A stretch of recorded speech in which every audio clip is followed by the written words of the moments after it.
Welcome to Astrodology, the podcast that brings you knowledge, wisdom, and principles that can help you find the peace and comfort we all seek and deserve in our lives.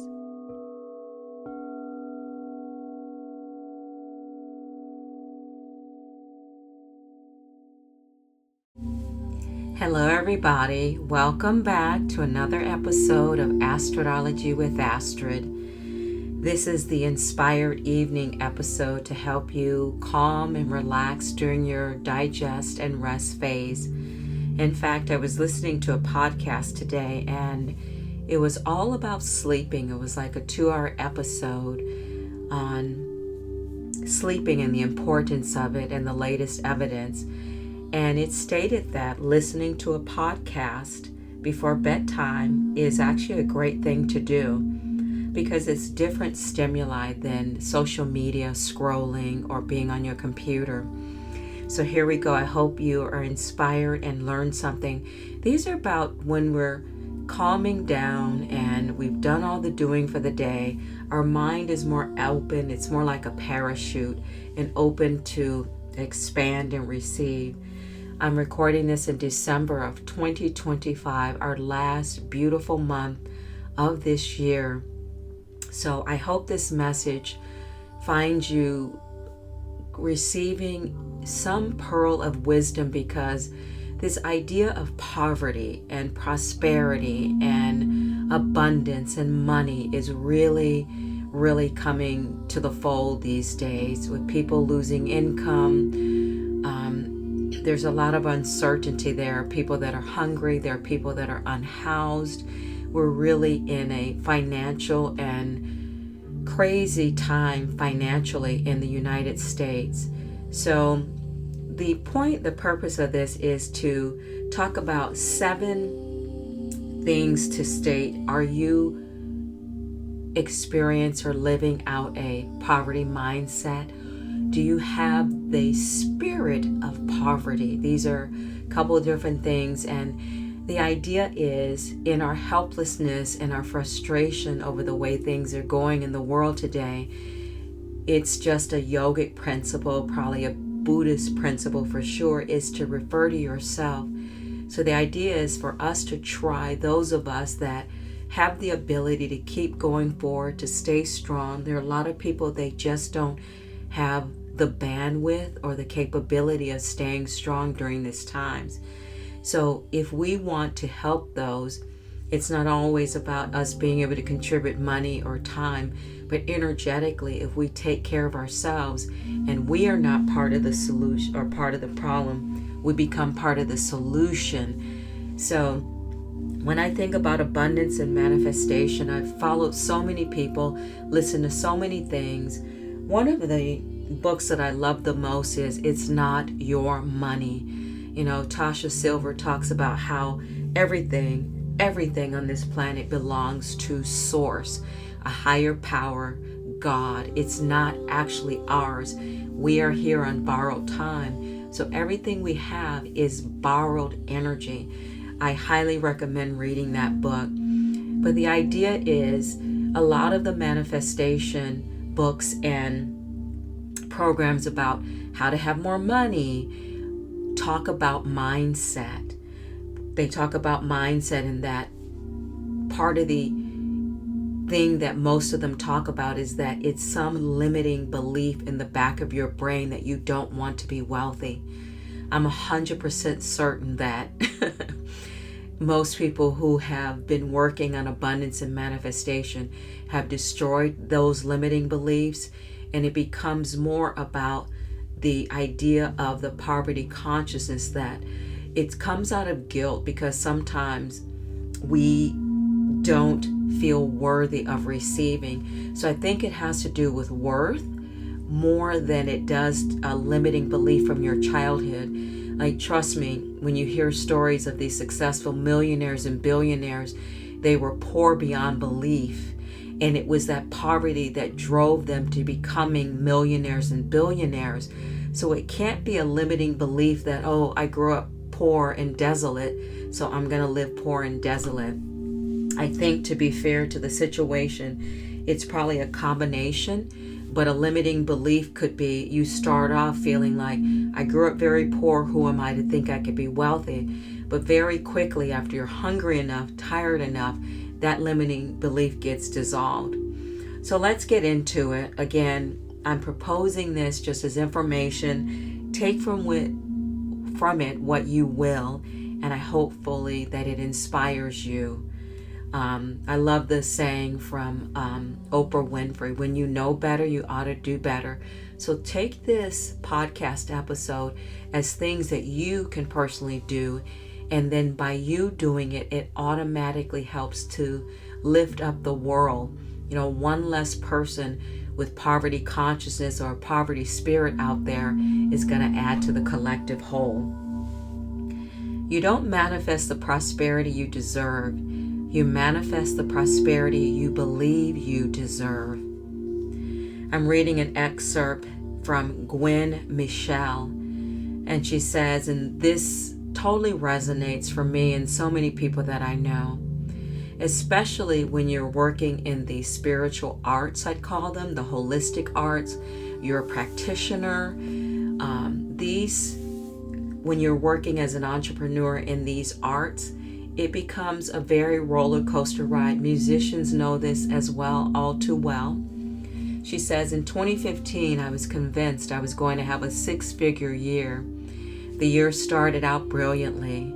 I remember my business into psychic as fuck had a killer website, was booked out for a month with 350-hour sessions. And then it all collapsed. I barely broke $10,000 for the whole year, 5,000 of it in the first 2 months of 2015. That was rough. It wasn't the poverty part of it that was rough. I was used to that. I'd always been poor. Life had always been a struggle.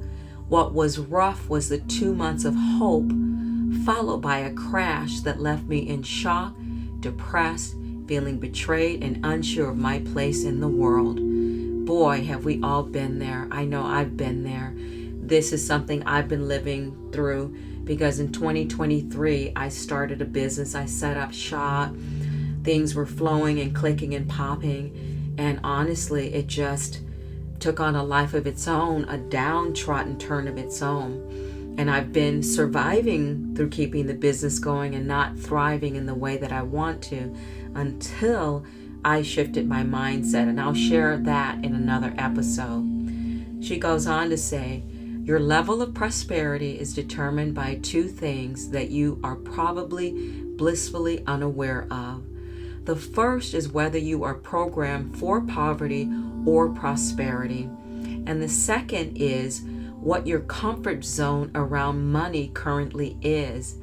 Now, the first part, your prosperity or poverty consciousness around money, can be a little bit sneaky. Your mind or brain is a complex and wondrous tool, but like any tool, it can be used or misused. It's very much like a computer. It acts as a data storage and feedback device, the financial fairy tale. So prosperity is not an either or proposition. It's not. Living a prosperous life does not require choosing between living abundantly or doing charitable work. You can spend $10,000 in that dream vacation of a lifetime and also support building wells in Africa. You can buy the $35,000 watch and support the shelter for battered women. And you can spend hours perusing your stamp collection and volunteer at the suicide hotline. You don't manifest wealth by taking it from someone else. True wealth and prosperity are only created by adding value and solving problems, which is another way of saying creating more abundance in the world. Poverty is not the absence of money and material things. It is a state of consciousness. All poverty is grounded in ignorance. And to truly cure poverty, we need to raise the prosperity consciousness of everyone on earth. That was the purpose of my original post about building your wealth. If you want to help the poor, disenfranchised, and downtrodden, don't be one of them. The way to bring prosperity to the world is to begin with yourself. Hallelujah, amen, aho, it is done. So true. The idea is, it's back to that saying, be the change you want to see in the world. So the idea is, don't become one of the people, the downtrodden, the poor. Don't become one of these. Do your best. So again, begin with yourself. And again, when people say the government should do this, should do that, we really should check in to see if we're doing it ourselves. So this is an excerpt from Paul Terranova. He wrote this seven symptoms that your poverty consciousness, that you have poverty consciousness. And this is from Paul Terranova. He wrote this in 2016. Prosperity and poverty states are consciousness. It's an inside thing. The renowned philosopher and teacher Charles Fillmore said, prosperity is a way of living and thinking, and not just having more money or things. Poverty is a way of living and thinking, and not just the lack of money or things. He goes on to say, you must overcome that poverty within before you can achieve prosperity without. So here are 7 symptoms of poverty consciousness you must overcome. Number 1, holding on to borrowed things. Some people deliberately borrow things without any intention to return them. They hang on to borrowed items in the notion that they need it more than the owner who acquired it. Be it a pencil, a book, a $10 bill, or a $50 note, a borrowed item is not a gift, and as such must be returned or repaid as when due. Low self-esteem is a symptom of poverty consciousness. Number 2, get rich quick mentality. Many seek shortcuts to fame and fortune, such as lottery, pools betting, and casino. In the process, they burn their fingers and even fall deeper down the abyss of poverty. Expecting a financial miracle without working for it is a sure sign of poverty consciousness. Number 3, love of comfort zone. Deep within, many people just want to remain where they are financially and socially without their comfort zone. Yet they openly complain of not having plenty of money and the good things of life. They want the good life, but not the hard work that goes with it.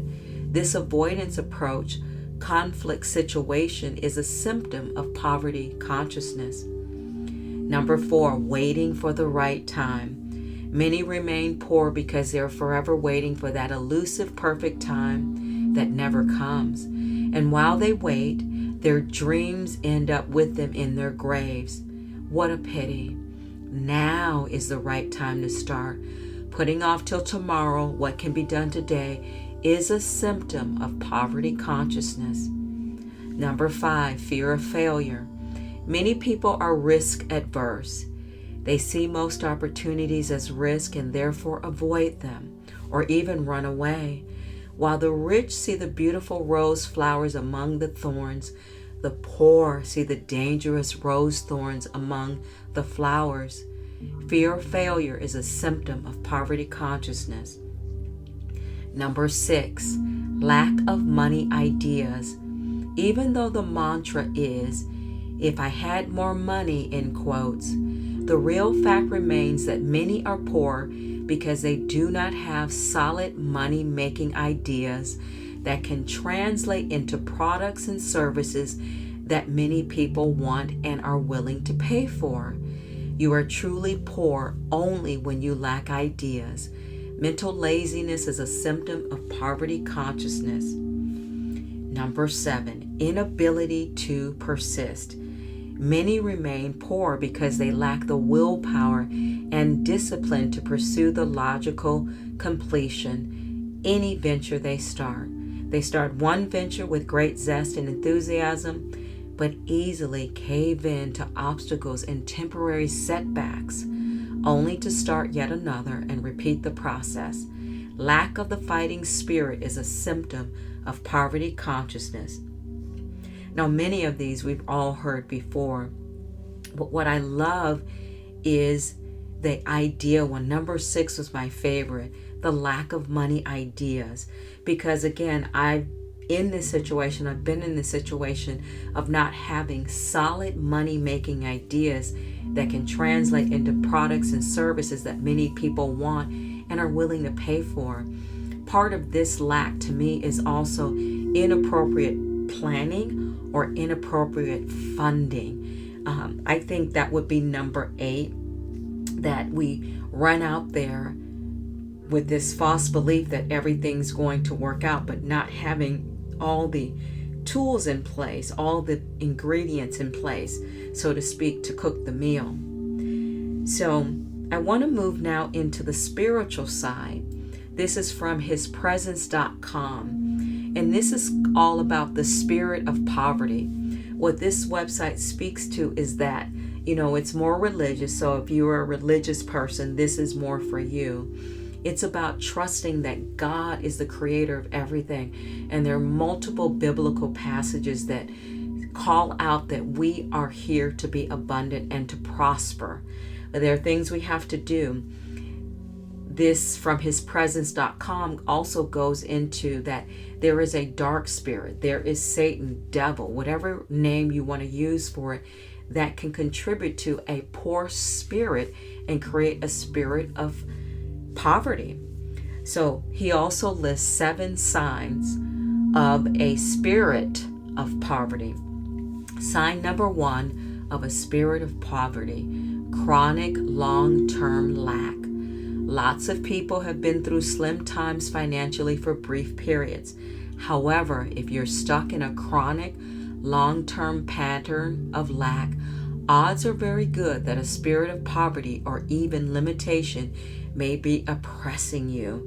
And I think this is where it comes into the limiting belief. But sometimes I think it goes back to not willing to try to put in the work. The idea is, work consistently on something over time, compounded over time creates the results. But it's the compounding of time that I think gets us. We give up too soon when, the idea is time is moving every day. So why not every day try to dedicate to something like this? Sign number 2 of a spirit of poverty: thinking you have to give your work away. Oh my goodness, am I and so many of my friends guilty of this? He says, this is one of my biggest pet peeves that I see, especially with Christians in business. Guys and gals in the corporate world, we know our work has value, and no one's coming in from 8 a.m. to 5 p.m. every day because they think they shouldn't be paid. He's right. We want to be paid, and we want to be paid more. And yet, I feel like spiritual people and Christian people do this all the time. And some people feel guilty. We have a guilt because we're doing something spiritual or something coming from a realm of faith that we don't have to charge very month for it. So as a result, you're giving away anything that means that you're not earning the income that God is trying to put in your pocket. So if God gave you these ideas, He wants you to have money in your pocket. It means you're slaving away, blessing people, helping people, providing others, and so they can invest nothing in themselves. So remember, when people pay your rates, they're also investing in themselves. So you're messing with the formula basically. If you're not charging the appropriate amount and they're not paying it, it becomes inauspicious for both of you. So your attitude about the work you provide devalues your work in the consumer's eyes, the customer's eyes. I've lived this before. You've tried to offer something for a really fair bargain price, and people don't seem to believe it. It seems too good to be true. But the minute you raise the price, people start to sign up. Number 3, the sign number 3 of a spirit of poverty: refusing to pay others for their labor. So if you have someone do work for you, we have to assume they have to be paid. We have to be prepared to pay them. But it's so sad. So many people try to get by with the bare minimum of paying people their value for what they are worth. You know, even if they expect not to be paid, I know that people that say, oh no, you don't have to worry about it. We need to tip them. We need to give something because, you know, again, allow people to pay you something, pay you with a meal, pay you with a certificate, a coffee, something, so that, again, the flow of money has to circulate. It has to flow in and it has to flow out. So therefore, whatever you do to men, to do to you, do also to them. For this is the law of the prophets. Matthew 7:12. Let me repeat that. Therefore, whatever you want men to do to you, do also to them. For this is the law and the prophets. Matthew 7:12. I just find it so wild that people try to get away without paying for anything, but they're only hurting their own abundance and prosperity. And it may not show up today, but it's going to show up. If you won't pay others for their work, the way that the spirit and the abundance from God works and source economy works, that God can't bless you the way that he wants to if you're not helping to bless your fellow man. Sign number 4 of a spirit of poverty, not tithing or offering. So the idea is, this is a really church principle. It's a spiritual principle because there are a lot of spiritual sects that believe in tithing. So the idea is, when we refuse to tithe, we are gripping and hanging on, and we're actually creating or solidifying or verifying the lack. Because again, the money doesn't really belong to us, and we have no right to necessarily squirrel it away and hang on to it. You know, it's 10%. So when I think of tithing, I do think that it is against ourselves not to save 10% of our earnings, no matter what it is. There's that theory of prosperity. Pay yourself first. Take 5% out of your check, 10% out of your paychecks. Every time you get an extra windfall of money, immediately put 10% away. So I'll let you deal with the spiritual side of tithing for churches, because I know sometimes people don't want to tithe at churches and mosques and temples because the money is misappropriated. But again, it's not our jobs to worry about that. So I'll leave that with you about how you feel about tithing. But I will say you must tithe to yourself and compound it over time. That 10% will add up to a nice chunk of money. Sign number 5 of a poverty spirit, resenting the wealthy. Sometimes you've heard people talk about this XYZ specific person, saying this one or that one must be dishonest since they've done well for themselves. Or they just say horrible and terrible things about wealthy people in general, saying they're mean, they're stingy, they're full of it.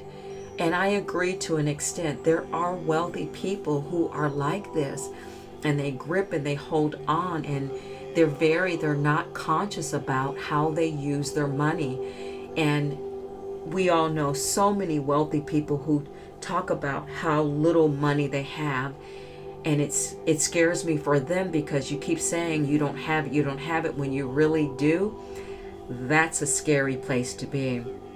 But you know, I do know a lot of wealthy people that are very, very generous, you know, so the more you resent, and right now, you know, I hear people say these billionaires could give blah, blah, blah, XYZ and help and change the world, and I agree completely. But having resentment that the fact that they're not doing it is helping you create the energy that wealth is bad. So we attract what we focus on. So if you're attracting that, hey, I agree. I wish every billionaire on this planet would give, you know, some money and depart with some of their wealth. But again, I'm not hating them for not doing it. I wish that they would do differently. But, You won't have the faith to believe that something is coming for you if you despise the wealthy. So letting go of that belief, you can start believing that wealth is good. And once you believe that wealth is good, it can more easily find its way to you. Sign number 6 of the spirit of poverty, a habit of making poor financial decisions. Boy, oh boy, oh boy, does this ring true for me. Now, my poor financial decisions stemmed around about being too generous, about giving too much, about spending too much money on the behalf of my children and others. So this is a sign to use a thermometer or a barometer, he says, whichever kind of meter you prefer. If you have a habit of making poor financial decisions, you could be under the influence of a poverty spirit. Spending more than you earn, wasting money, going into debt, using credit cards, financing trips and large purchases. All of these decisions and many other types of decisions like this will keep you poor. They prevent you from getting your financial head above water and then keeping it there, so you're just always going right below the surface, coming up pedaling, dog pedaling up. So the idea is we've got to check into, and I think this is a big one for most of us, making poor financial decisions. Sometimes we want what we want now. We want more immediate gratification than we deserve. So the idea is, what goes along with this, when we resent someone that has money, or we're not making the right financial decisions, it is that we are ignorant about money. And one of the things I've learned about abundance and prosperity and manifestation is we need to learn about money. We need to learn everything that we can about money. Part of the reason we stay where we are is because we won't bring in the extra money if we're not understanding how money works. So we won't know how to save for retirement until we learn what a mutual fund is, or how to diversify a portfolio, or how to play in the stock market. And once we learn these things, then we start to accumulate more wealth. We won't learn how to get out of debt until we learn how to make a spending and debt elimination plan. And this is something personal, and there's some great programs out there to help you. There's the avalanche payment method, but make a spending and debt elimination plan that works for you. And once we do this, literally, the sky becomes the limit. Sign number 7 of a spirit of poverty, criticizing someone for spending money they have. Boy, oh boy, oh boy, I've heard people say this. Oh, they went out and bought this, they bought this car, they bought this. Think of these sentences. That money was wasted on that nice blank. It should have been given to the blank. I don't think that church should have built that blank, swimming pool, giant metal cross, arcade, whatever, on their property. What a waste of money. Well, they just travel all the time. They probably spend all their money traveling and have nothing left to put to their kids in a decent school or to save. Do any of these sound familiar? I know I've been guilty sometimes of criticizing, but more often I'm like, hey, they earned it, they worked for it, it's theirs. How they spend their money is their business. It's just I'm more when people of wealth are able to do more and give more and they don't. It just disappoints me. But again, I don't hate them for it, but it disappoints me because I am a giver and we're all different. And so I just happen to have a very mindful personality of just giving and helping others. So every time without fail that you've heard someone making critical comments like these, the following things have been true. The person making the comment has been extremely poor with a long and unfortunate history of not thriving. The party that made the purchase did so with money they had to spend, and they felt released and abundant in order to do so. Again, money needs to circulate. We need to send money out and we need to send money in. And we should absolutely discern good from evil, especially when it comes to community, or things like a church where there's a lot of people at stake, things like that. Playing the lottery can be a bad math, which equates to bad stewardship and no wisdom. But if someone isn't sinful and just using their money in a way that you disapprove of, and you're in the habit of criticizing them, you need to stop it.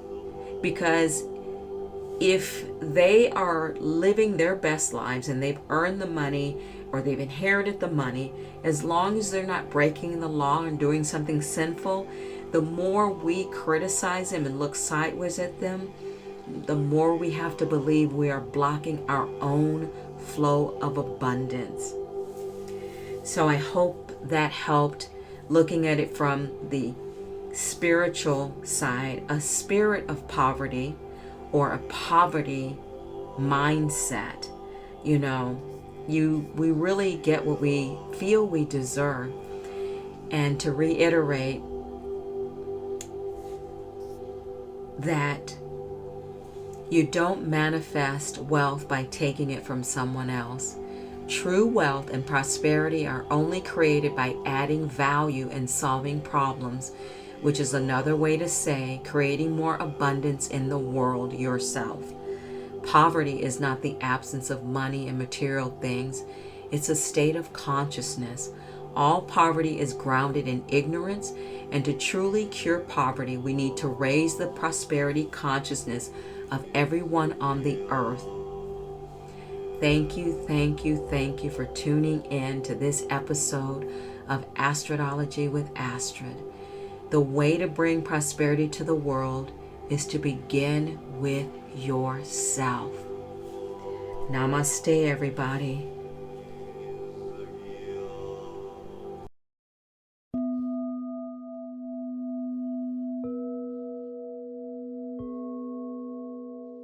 Thank you for listening to Astrodology.